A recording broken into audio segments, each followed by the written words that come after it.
Everyone, this is FN Swarna. Welcome to my Thailand blog part 4। আর আজকে চলে যাচ্ছি ফুকেটে। আমি গতকালকেই বলেছিলাম আমার ফুকেটের সকালের ফ্লাইট ছিল, আর আজকে কোনো সমস্যা হয় নাই। Trip.com থেকে আমি ফুকেটের জন্য ফ্লাইট টিকিট পারচেস করি, যেটা কিনা ৮,৩৫০ টাকা পড়েছিল। বিকজ আমি 20 কেজি লাগেজ এক্সট্রা নিয়েছি, আমার এই সাইডটা অনেকদিন থাকা হবে, মানে ফুকেট থেকে কোপাং। তো বুঝতেই পাচ্ছেন, যেহেতু আমি অনেকদিন থাকবো, আমার লাগেজ বেশি লাগবে। ডোমেস্টিক ফ্লাইটে এক্সট্রা লাগেজ থাকে না, আপনাকে এক্সট্রা পারচেস করে নিতে হবে।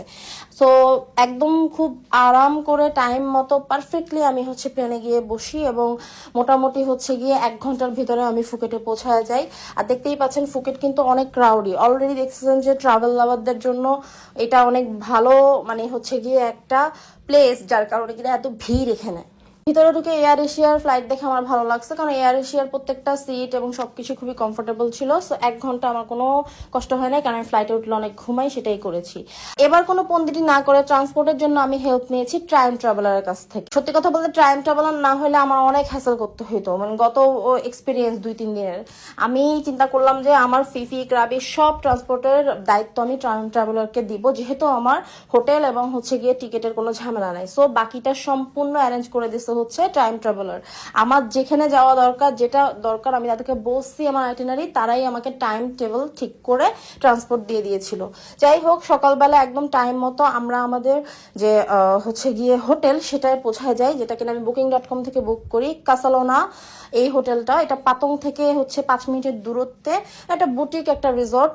এটা আমার কাছে খুব বেশি ভালো লাগছে বলবো না, অ্যাভারেজ লেগেছিল। এবং প্রচন্ড গরম ছিল পাতংয়ে।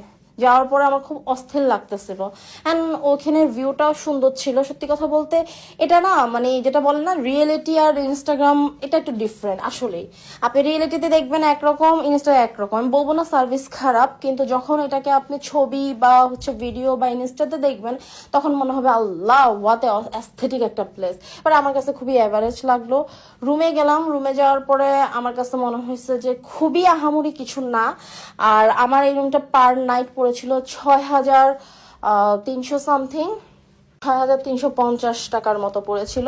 আর এটাতে ইনক্লুড ব্রেকফাস্ট আমি নিয়ে নাই। সো আমি 2 নাইট পাতং থাকি। ব্যাগ ট্যাগ রেখে আমি ভাবলাম যেহেতু এখান থেকে ও আচ্ছা, এটা বলে নি, এগুলো কিন্তু আবার আপনার খেতে হলে ফ্রিতে খেতে পারবেন না, এগুলা আপনাকে প্রাইস দিয়ে খেতে হবে। আর শুধু পানিটা আপনার জন্য ফ্রি, বাকি যে ড্রিঙ্কস থাকে এগুলো ফ্রি না। সো যে এখান থেকে আমি চিন্তা করলাম 5 মিনিট দূরত্বে পাতং বিচ আছে, একটু দেখে আসি। অ্যান্ড সেটাই করলাম, পাতং বিচে চলে গেলাম। পাতং বিচটা একটু দেখার জন্য আমার কাছে খুব ভালো লাগতেছিল, কারণ দূর থেকে তো সুন্দর লাগতেছিল। রোদ থাকার পরও পুড়তে পুড়তে চলে গেছি। আর হ্যাঁ, আমি কিন্তু গিয়ে আবারও সানস্ক্রিন কিনতে হয়েছে, এত পরিমাণ রোদ। আমার নর্মাল সানস্ক্রিনও হয় নাই, আমি আবারও সানস্ক্রিন কিনছি।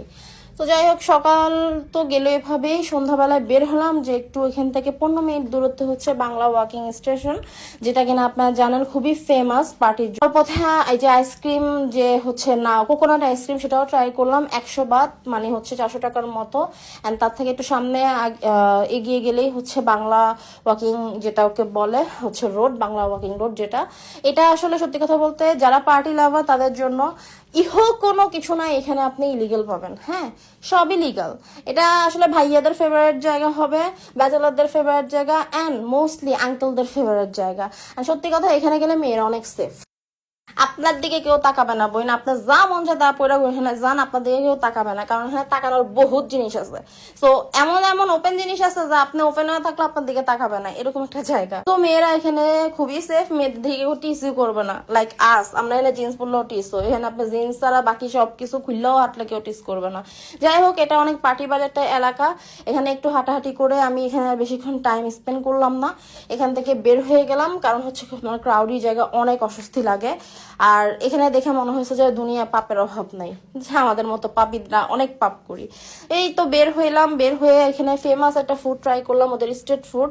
ওদের বেনানা নিউটেলার এই স্ট্রিট ফুডটা অনেক ফেমাস। আর সত্যি বলতে এটা খুবই আহামরি কিছু না, মোগলাই যেভাবে করে ওরকমই। ভিতরে শুধু গিয়ে আপনি বানানা দিয়ে দিবেন, উপরে এটা বাটার দিয়ে একটু ভেজে, দেন আপনি নিউটেলা দিবেন।